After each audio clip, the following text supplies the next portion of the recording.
Brad, why don't we begin by your telling us a bit about your professional background and about PSTA?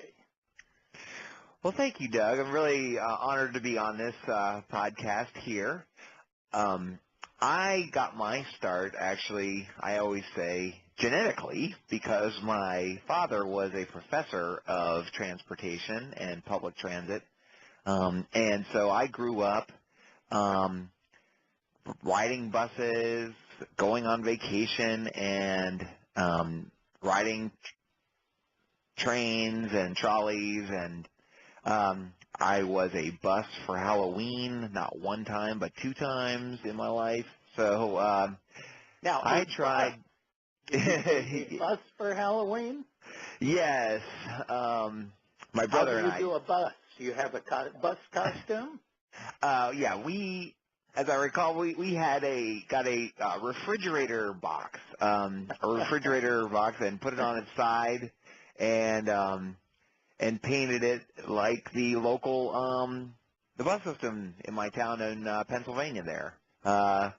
So that was funny. And then, but I had enough of transportation, and when I graduated from graduate school in Syracuse, New York, I promised myself I was not going to follow in my dad's footsteps, and I applied for a number of other jobs, and I completely failed at that, and failed at getting one of those other jobs.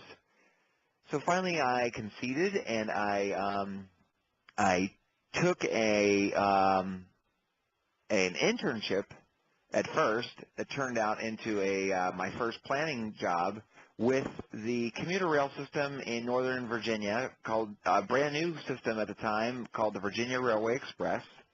Mm-hmm. And I think on my second day or one of my first days on the job, they said, Brad, you're the new guy. Go out to the train platform and tell the 200 riders that are standing there that the train has had a problem and is not coming. And they need to get themselves to Washington, D.C. another way. And I went out there and, of course, got completely yelled at. And the customers were very upset with this. And that was a very memorable moment in my life because, oh, my gosh, I had opportunities to work on Capitol Hill in Washington, D.C. with my congressman, and also in the state capital of Pennsylvania in Harrisburg. And to go there on that train platform and realize how much these folks, these residents, really rely on public transportation and what an impact public transit has on their lives, much more than I thought at the time, a B-1 bomber or some national or state issue had at the level. Public transportation has a major impact on people's daily life, daily living, and that moment has stuck with me ever since. And so then I had a great time there working on the commuter rail for 8 years. I then moved to Charlotte, North Carolina, and helped implement the system that they have, a great system they have going there now. I then became the CEO. I took a deviation off of my southern East Coast track to become the general manager out in Des Moines, Iowa. Oh, that was a change. That's yeah. the winter, too. Of course. Yeah, of course. I was comfortable with snow from my Pennsylvania days, but going out there, going out to Iowa was quite a bit different. But that's a great little city, and got my first opportunity to be the head of a transit system and work with a board of directors, an elected board. Everything was great about it, except it was 1,000 miles away from my family and my wife's family. And so then when the job down here in Florida opened up, my wife's family is from Georgia and Florida, and so I came down here. And so now I've been the CEO of the Pinellas Suncoast Transit Authority here on the west coast of Florida, the Gulf of Mexico, for the past 7 years. And it's a fantastic place to be. It's obviously completely different than in many ways, but also many of the same kind of issues that our public transit CEOs around the country are dealing with in terms of a completely changing transportation dynamic with lots of new technologies. We are a tourist-oriented area. We get 5 million plus tourists a year coming to our beautiful sandy white beaches in Clearwater and St. Petersburg. And we carry, our transit system provides a lot of rides along the beach to tourists, but also many, many of the workers, tourist-oriented workers in our community rely on public transit. So we're constantly looking at ways in which we can provide them better service. But my family and I love, it's certainly a little bit nicer weather than other places I've lived, and it's just a great place to be. Now, you're in St. Petersburg. That's your headquarters, right? Right. That's right. And, you know, I'm just a few miles away from you in Clearwater, so we both know how beautiful the climate is here. Would you throw in a couple facts about PSTA, ridership, size of the system, that kind of thing?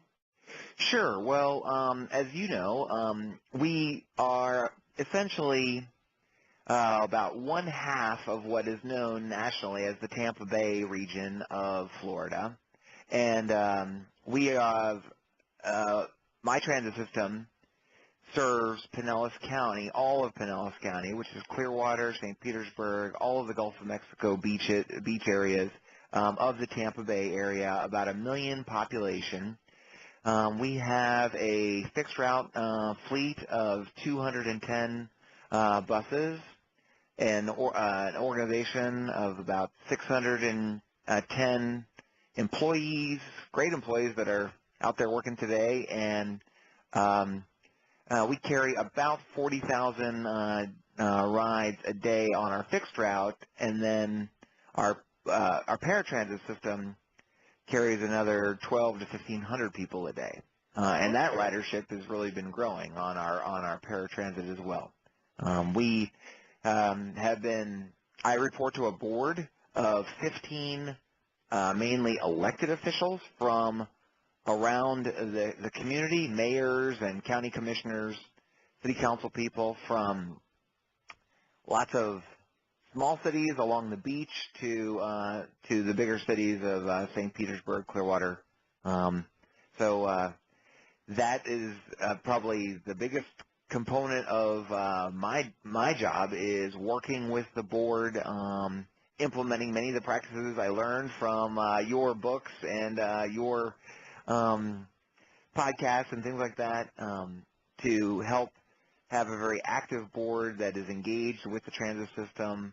And they have been very supportive of the innovative projects that we have been working on now for the last couple of years, and helped us become a leader, or getting a reputation in the transit industry as a very innovative transit system. Now, thanks for that overview, Brad. Let's get down to some innovation details. I'm aware you and your board have launched a number of what you call mobility on demand programs recently, and I'm going to want you to tell us about some of those programs. But before we jump into program detail, what led you to venture into this mobility area, to begin to innovate in the area of mobility? What got you started? Yeah, well, you know, I would say, of course, there are some internal and external factors that got us down this road of really looking at what we could do in this mobility on demand, space. I do think that part of my background, starting with my growing up in a university town and my father being a university professor, I have always been very focused on a lifelong learning and research, and I've been very involved in the TRB and Transit Cooperative Research Program, the TCRP program, serving on panels and committees throughout my career, getting my employees engaged in researching the new, what's new and innovative in the transit industry. And I sort of bring that sort of academic or, research-based analysis to lots of topics that my board deals with. Secondly, we have some great board members and state leaders here in Florida that have made it sort of their political platform to advance technologies and be sort of an incubator here in the Tampa Bay area for new transportation technologies. So we've got some state senators and representatives right here in our county that I have worked very closely with over the years to make introductions to Uber and Lyft and Google and things like that, and that has certainly been a key ingredient, having that support and those connections to make us sort of a test bed for technology. And then third, I would say just we're constantly looking at ways in which we can find more efficiencies and provide transportation services to our community in the lowest cost way. The Tampa Bay, for better or for worse, has not been successful at a number of different attempts at a referendum for investing in transit, and so trying to find other ways to provide better service. We have had to sometimes eliminate routes in low-performing routes in our area, but still trying to look for ways in which we can provide transportation to people, and that specifically led us to some of our partnership programs that we've been able to launch with the transportation network companies Uber and Lyft. Okay, so let's jump into that. Tell us a bit about the initiatives you've launched. Give us some of the detail. Okay. Well, yes. So 2 years ago, we launched our first partnership, and we believe it was the first partnership in the U.S. Between a transit system and Uber to provide what the industry calls a first mile, last mile solution by allowing customers to get a discounted Uber or a taxi ride to or from a pilot set of just a couple of our transit stops or our transit centers.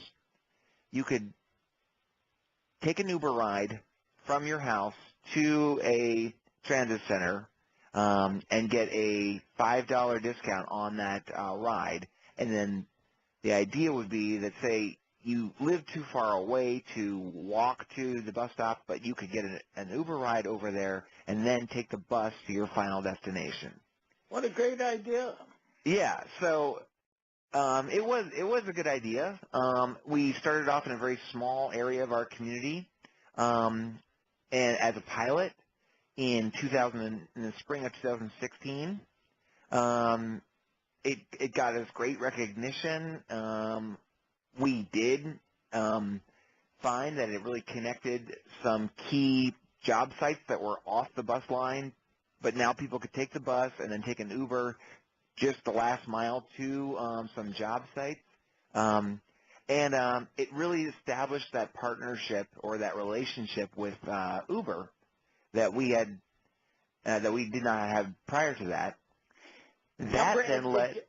Go ahead. Let me jump in, if I might, just a second. Did you yourself play a direct role in approaching Uber and negotiating this initial agreement?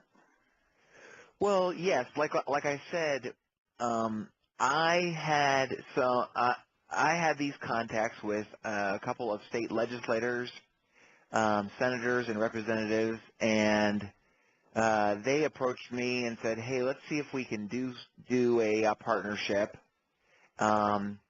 So they invited me to a first meeting, as I recall, with representatives of Uber, and Uber then told me about some projects they have been doing with other entities, and then then really my great staff came up with a concept of how we could take some of the things that we had heard in other applications and then transform it into how it could work for public transportation. So that's sort of how it started. Okay. But really, it was that relationship with Uber that got us going on our other projects. That First Mile, Last Mile program has evolved over the last 2 years. We expanded it once, about a year into it, to now cover the entire county that we serve. And then just a month ago, we expanded it even further to dramatically expand the number of transit centers and locations where you can get a discounted Uber or taxi ride to or from a bus stop. And I think this is sort of still a work in progress. It keeps getting better. We are getting more and more rides on it. But I've told my staff it's kind of like Apple and the iPhone. You know how they come up with an iPhone 5, then an iPhone 6, then an iPhone 7, then 10. We're going to keep coming up with changes, improvements to the program, working with Uber. Uber's got some new ideas. There's new technologies coming out. And so this program is going to keep evolving over time. But has it been fairly easy to work with Uber? I would say Uber, of course, is a very dynamic and innovative organization. They want to work with us and are eager to try new things. But what has really been a challenge with them is, they're new to dealing with the public sector and some of our open data requests, information transfer between their very sort of protective organization and us, which of course we're very open, has been a real challenge. We started off back in 2016 basically getting almost no data, no information on how successful our program has been, where people were taking trips, etc. And they have consistently gotten better. As they get more trust with us, yes, now we're getting a lot more data than we ever did before, and it's going much, much better, but it's been an evolutionary process. Well, there is a kind of culture clash, at least initially, right? Right. It's different. They are a private organization. They're in a competitive environment themselves, and they don't want to give any trade secrets away to other folks. The technology business. There are new apps and new ideas coming up. I bet there's probably 10 a day coming out that want to do very similar things to what Uber and Lyft can do. Let me just quickly add that first relationship has expanded to 2 additional programs with the TNC. We got a grant from the state of Florida to provide late-night rides on Uber or taxi for third-shift workers in our community. They could take the bus to a job, but the bus would stop running, and then they had to get home. from that, say, job that ended at midnight. We now provide, we now have a program where low-income people who get our low-income bus pass can get a free ride back at home using their bus pass, and they can get a Uber ride back or a taxi ride back home late at night after the buses stop running. And that has been an enormous success. And then the third program, now we are in the midst of implementing a partnership, this time not with Uber but with Lyft, with our paratransit program, our for people with disabilities, where for the first time, our paratransit customers can get real-time trips by just like you can hail an Uber or a Lyft and it comes in 5 minutes. Our paratransit program, like most paratransit programs, you have to call the day ahead and make a reservation for your pickup. Well, now with Lyft and even with the taxi cabs, our paratransit customers are going to be able to hail a ride, in 10 or 15 minutes using this new technology. So those are two additional programs that we're having some good success with, and we really think this is just part of this evolution toward transit systems becoming mobility services for your community. Yeah, and I'm struck by the fact it's more than just program development and innovation. You actually are talking, aren't you, about an emerging new business model, if I can use that term. These Yes. changes may ultimately be more fundamental than they appear at first blush. Yes.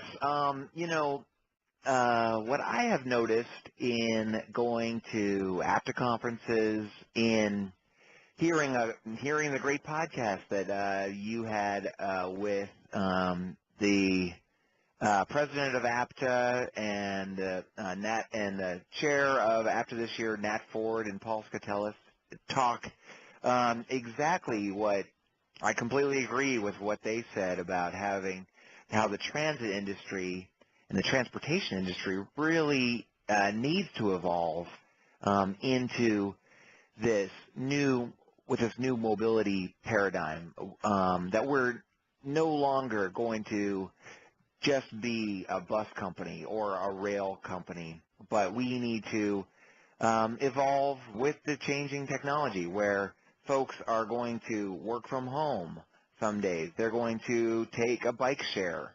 They are going to take Ubers to some trips, and that can the transit system be a facilitator of mobility generally, not just on buses. Not just an operator of exactly. And route transportation. Right. And that's what our leaders in the transit industry, in Paul and Nat, very effectively have articulated now for some time.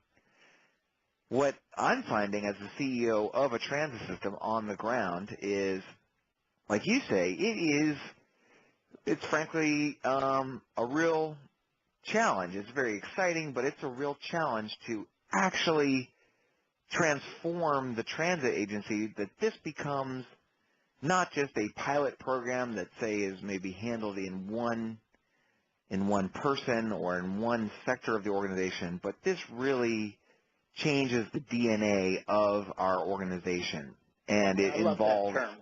Your DNA, your business model. It's right, exactly. Yeah. And it's been an evolutionary process. It's not been all perfectly easy, but we are a little bit ahead of the game, I think, compared to some other transit systems. We started these pilot programs out within our planning department, and they were sort of concept pilots at the beginning. But now that we're 2 years into it, we are transitioning these programs to be permanent operating programs within our organization, and so they. It must be exciting and as well as satisfying to you that to be a driver of this. It's not just an evolution. It's being directed, and you're one of the primo directors. That must be very. Oh yeah, it's really satisfying.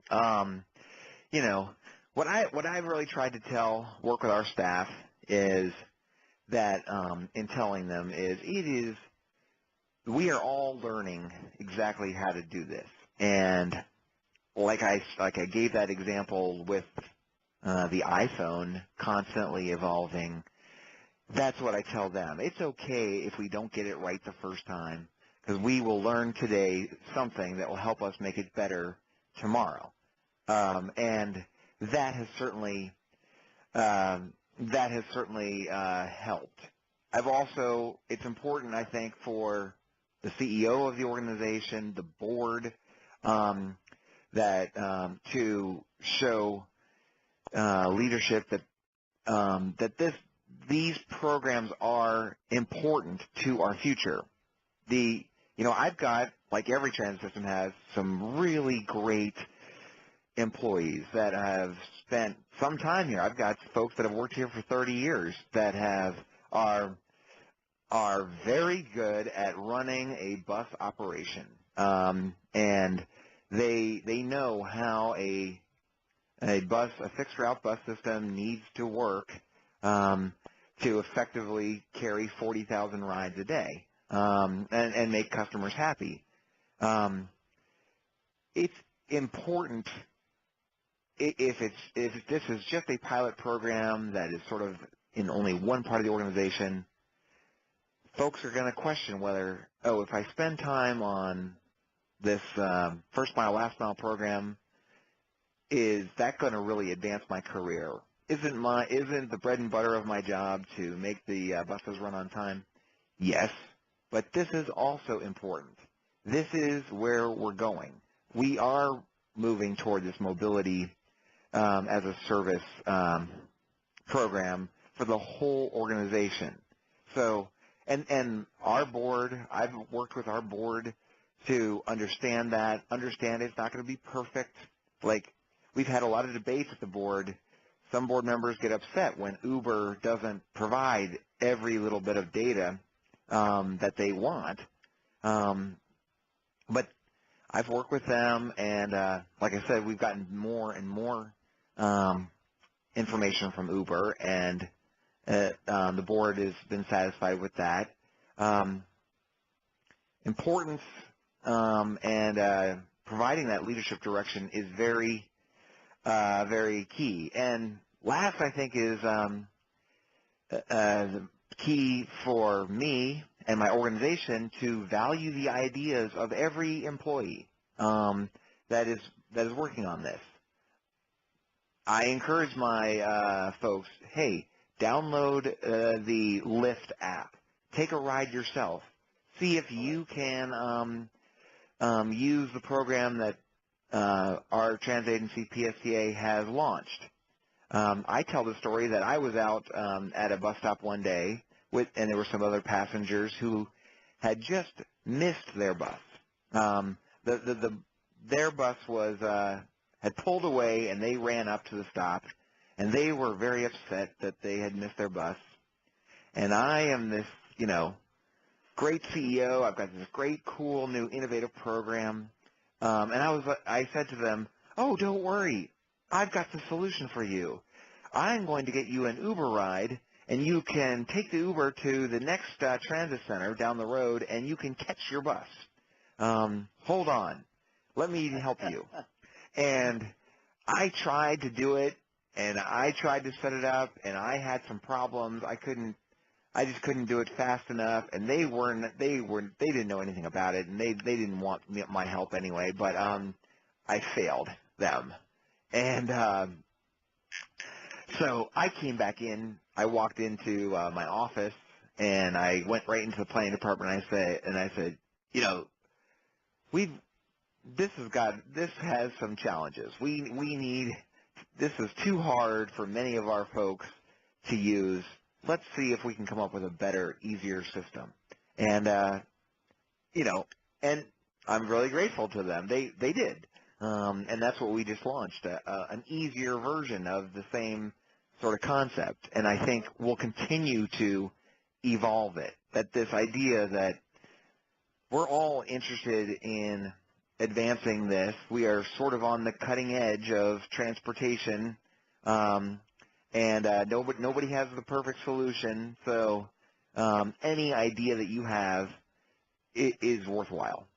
And you know, the literature of innovation, and certainly people like Steve Jobs have made clear,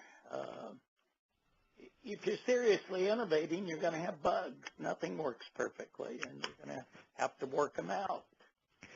You're never going to just hit the ground running and everything's hunky-dory, right?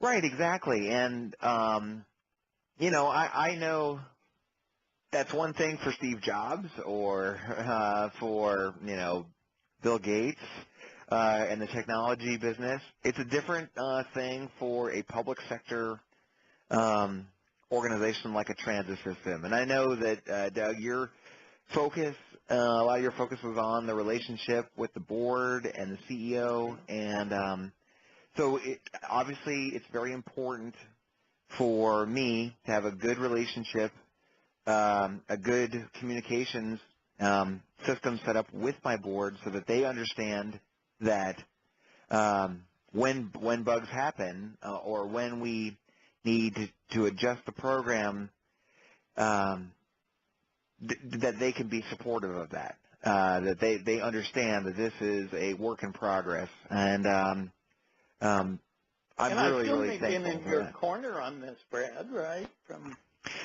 They have been, and I'm very, very thankful of that. I can, there are certainly some issues we have to deal with. Number one is that our federal grant, our funding at the federal level, and in some cases the state level, is not, is not been modernized to accept these new technologies. So we're not getting credit for the rides on our partnerships with Uber and Lyft yet. So I know I've talked to some other transit systems, and they've CEOs, and they said, well, Brad, it's not of any value because you can't count those rides. And some of my own board members have said that to me, but I've said, well, it's providing the customer with a trip, and I think over time we will be able to change some of these rules and regulations. This is where the industry is going. Let's be leaders on this and show how it works, and that will help advance sort of the federal government and the state government along with us, and that's been successful. And of course, that's one role APTA is intended to play. Oh yes, and certainly Art Gazzetti for a very long time has been very supportive, and sort of the research and development folks at APTA have helped us, have facilitated further discussions with the TNCs and other transit systems. FTA has created this sandbox grant program that we're participating with that has meetings around the country where all the different cities that are doing different innovative programs like this learn from each other. And I'm certainly happy and excited always to learn from what Nat Ford is doing at his Jacksonville transit system. Lots of things like this, and then he's bringing in that sort of innovation focus this year to APTA as well. Well, Brad, you are indeed what is known as a CEO who is an innovator-in-chief, along with others like Nat Ford around the country. I want to thank you for taking the time to record this podcast and to share some of the exciting work you're doing at PSTA in the mobility area, and want to wish you a great afternoon. Thank you.